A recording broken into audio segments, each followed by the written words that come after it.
Hello and welcome to this live stream for the MiraBan UK Film Awards, and we are talking to one of the filmmakers who has been shortlisted in the festival for the category of Best Experimental Short. Now, the name of the film is What If Batman, and the director, producer, writer is Samuel Ali, who joins us now from the US. Is that right?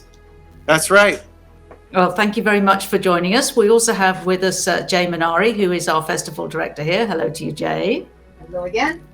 So, a very unusual piece. How would you describe it? The style, the look, the feel? Sure. It's very edgy. It's very gritty. I was trying to do things that had never been done with Batman, and I was also trying to make it educational for my team.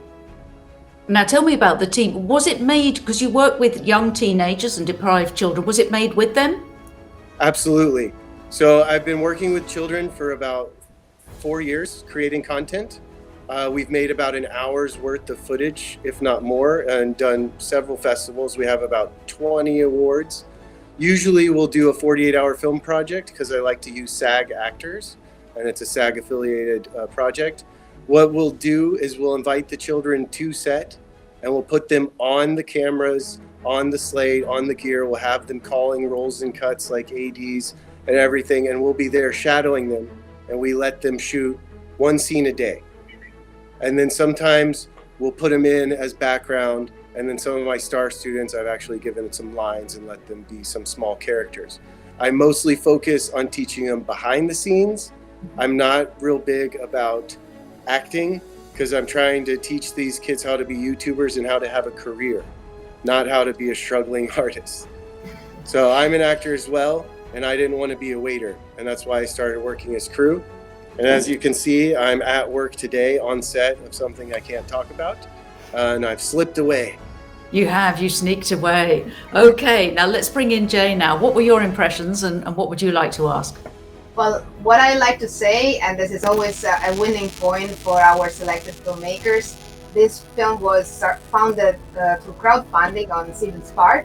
And that's great because, when the audience is backing your project, that's what shows that there is interest, that people want you to make this film. So I was impressed not only about the fact you made it educational, but the fact that you were able to, again, engage with people that are working in a very professional environment and put them with people who are, let's say, unprivileged and don't have the chance to even go close to a film set. So this product is a little jewel because it brings together an experimental side, a love for film, and actually 16 millimeters, so even like the real touch of the film, and at the same time a social engagement that just makes it unique. So you are literally showing like a little diamond that from any side you look at it, it just shines with beauty. So that's what I think the film is to me. And more of a question I have. Yes, go ahead. Yes. I was just going to say, the children, we shot for 3 days, and they shot 3 scenes on this film. Amazing. So. One of my questions was related to, how did you get the wonderful location that was used in the past as an actual prison? Okay, this is where the story begins, and I really wanted to talk about this. I was working as a first assistant director on a ultra low budget feature film, and it was at this location. It's the Anderson County Historical Jail in Palestine, Texas, which is a small Texas town about an hour and a half east of Dallas in the middle of nowhere.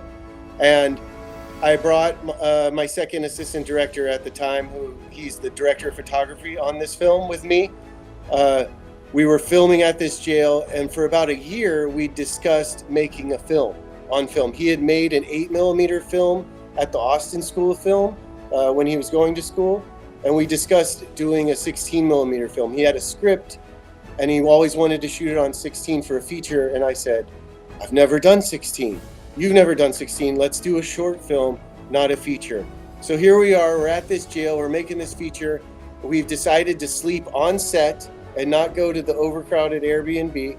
And I've made friends with the owners, in the prison. Grandfather of the location, because it's a family-owned mom and pop historical jail.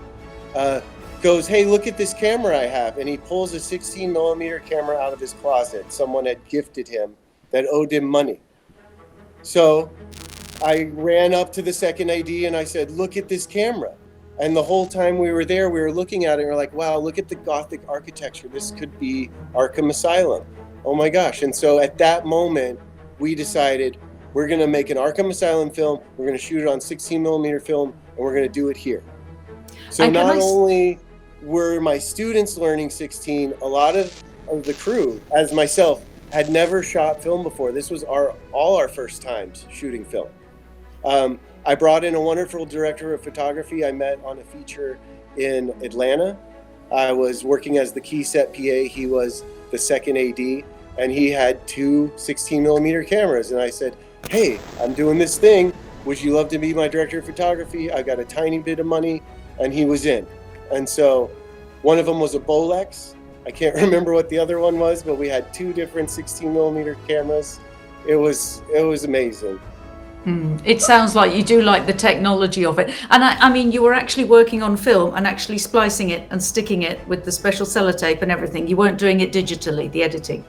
Well, we had it we had developed digitized, in Atlanta, okay. And we had it digitized. And surprisingly, the digitization cost more than the development. To get a 2K scan of the film was more than the film itself. But we were going to have summer camp with the children where they were going to splice and edit the actual film themselves. I bought a splicer. I've gotten some 16 millimeter projectors. I've gotten a workstation. I also bought an 8 millimeter one as well, because the goal is to keep making film. What we were studying was, how do we do it in 48 hours for a 48-hour film project? And now after doing this project, we figured it out. Excellent. And we have all the gear and technology. You can only do 16 millimeter if you do it in the same day developing city like Atlanta. And you couldn't even really do it in Los Angeles because they don't do it on the weekends for same day development. So if we did 8 millimeter, we could develop it ourselves in buckets, and then scan it ourselves by projecting it and then using a DSLR to capture it. Fantastic. And I tell you what, just on the acting style that you had, it reminded me of kind of Quentin Tarantino, you know, when he used to sit in the Blockbusters or the video store where he worked as a teenager, kind of absorbing all these kind of daytime movies, you know, that kind of style of acting. Were you going for that? Absolutely. He's a major influence of mine, along with Robert Rodriguez. I've actually gotten to work with Robert Rodriguez on Alita Battle Angel. And I've done a lot of improv acting. We had Wally Welch play Alfred. He's a famous cowboy. He's been in 100 features, including like The Magnificent Seven and several other things. We also had Lorelei Linklater, who's the daughter of Richard Linklater, famous director who made Dazed and Confused, Boyhood, A Scanner Darkly, several other of those style of films. So Kevin Smith has been a huge influence. A lot of these people have influenced it, but all these actors I've worked with multiple times. And not only do they bring acting to the table, they help behind the scenes. I'm always looking for people that are willing to crew more than just act. So I worked for the Alita Live experience in Austin, which was a spin-off of the movie to help promote the movie. So it was improv actors in an immersive setting that you would come and kind of live in Iron City and compete to gain credits to bet on Motorball at the end to win a coin. It was a really fun experience as an improv actor. It's probably my favorite paid acting experience I've ever had. So several of my actors like Bane and Mr. Freeze were from that I've done improv with them, but they've come to help me on my independent films, have been my key grip, have been grips, have done set deck, have done all kinds of things helping me behind the scenes, because that's what I need. Everyone wants to be an actor. So all these people that were in it had earned their role somehow by doing something for me. So I cast the location owner, Sonia. She plays Catwoman. I cast her son as Robin. I cast her husband as one of the security guards. so many little things. One of my PAs played a security guard. I could just go on. And Ricardo Ledoux, the main actor, he plays Thomas Wayne. He has written and produced several of my films that I've made with me. And so I knew he was an actor. And this was the first time I really said, look, I want you to act. You know, he helped me write it. He helped me read my drafts. But really, I was like, this is the one. I knew I need people I can trust. Yeah, how did he take that? You said, this time, can you act really well? Because all the other times you weren't great. Well, you know, he's more always behind the scenes. He's always a producer or an actor. You know, I've never put him in front of the camera. But yeah, like a lead. Well, not even as a lead, just period. Had never used him in front of the camera. But I'd seen some other films he's done. I knew what he was capable of. But I was asking people to commute to the middle of Texas to work for the crew got $50 a day, while the actors got $125 a day. We had SAG actors, so I paid everyone the SAG minimum. So people like Ricardo refused pay and gave it back to the film. To the Wally production, Welch refused pay, gave it back to the production. Nice. You know? So I'm thinking, were the teenagers kind of quizzing them about techniques and things, or acting, you know, angles and things like that? You say teenager, but my star student is 10 years old. Really? Amazing. Most of my kids are elementary to middle school level. Usually the high schoolers are too distracted in life at that point to get involved. I have a lot more female students than male students for some reason that I've come to learn over the years. And then I have college interns as well. So these kids are incredible. We were making a film one time. The little girl turned to me and asked me if we were shooting in the rule of thirds. Ah, yes. My heart. Yes. Oh, amazing. It brings a tear to my eye just to Yeah, talk. indeed. So just the question of it. It's emotional. You know, you see these kids in action and they're so smart. And then you see their parents lined up against the back wall beaming, just so proud. One question that I think it would help the audience grasp more of What If Batman, because we have watched it and people who are following the streaming might have watched it, but can you tell in a nutshell what is What If Batman about, and also why you chose this particular story and this alternative version of the story? Yeah, it's an original tale that I wrote myself, influenced by every Batman you could imagine. I have been researching not Batman, but just all kinds of animated superheroes films, not just animated films, but everything superhero. I've been doing it for about the past 6 years. I researched. Is that So because you this like Batman? Absolutely. Well, Okay. I've come to learn that Batman is the most beloved superhero of all time, followed by Spider-Man. When you poll people. So I wrote the film itself at Six Flags Fiesta, Texas. I sat next to the Batman ride and used the energy of the people at the theme park to help me write it. But I sat with it in my head for a year before I put pen to paper and wrote it down. And there are probably 100 Easter eggs. The lines of the children of where Thomas and Martha and young Bruce are walking in the alleyway come from Batman the Brave and the Bold, with Adam West playing Thomas Wayne. So those lines are straight from Brave and the Bold. Bane's lines are from The Dark Knight Rises, Christopher Nolan's film. There are lines, there are images, there are so many things I couldn't list them all about all the references I made. So it's truly a film made for the fans. A homage. Can I just say, fan, the most recent Batman film with Robert Pattinson, I'm in. Oh, wow. I'm only background. That's but great just to know. saying. I mean, Yeah, you know, it's a claim to fame. I'm still jealous. I'm hoping to go up to Chicago and work on the sequel, since I actually work in the business and I know some people that know some people. So knock on wood. That's you know, how it that was goes. my knock goal. on wood for you. Absolutely. That was my goal, was to this kind of be my calling card to Warner Brothers in DC, saying, look, here, I'm a fan. This is what I can make with nothing. You know, take a chance on me and see what I can really do. And so nice that you're expanding the work with the kids to Louisiana, is it? Or you're expanding it? Well, so I moved to Louisiana about 2 years ago to work on the TV show Claws.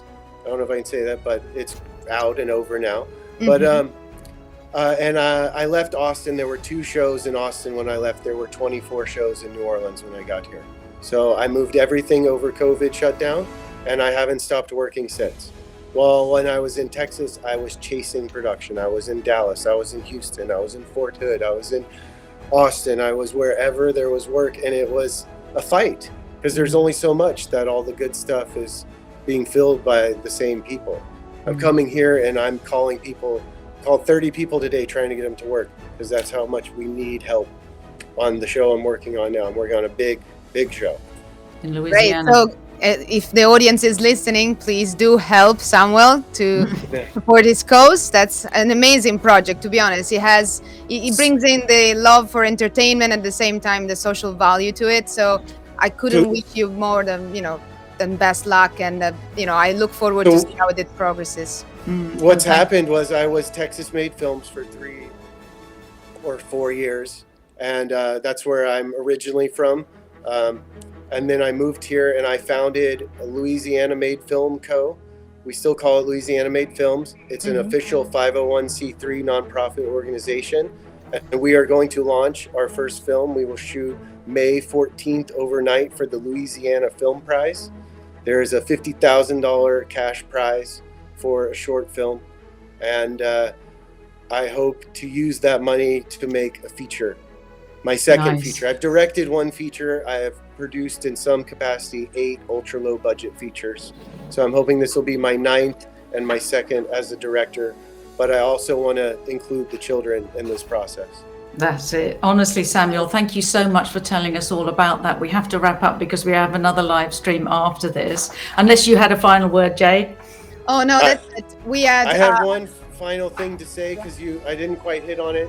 What if Batman?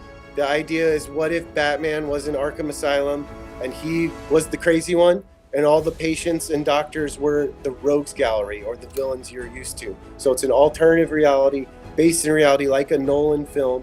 And we did things where Bruce Wayne dies and Thomas becomes the Batman, which is from the Flashpoint Paradox, one of those Easter eggs I talk about. If you know the Flashpoint Paradox, you also know about Martha Wayne. And then if you know about internet theories, there's something with Alfred, big twist with Alfred. Ooh, we'll have to watch it, won't we? Again, to pick up on all of these little things. It's layered. Amazing. Actually, if you are watching What If Batman, if you like it, please do vote it because it's still competing for Best Film Audience Award. So please do vote for it if it's your favorite. We have to say goodbye to Samuel, but thank you so much for joining us in the middle of your, break on set.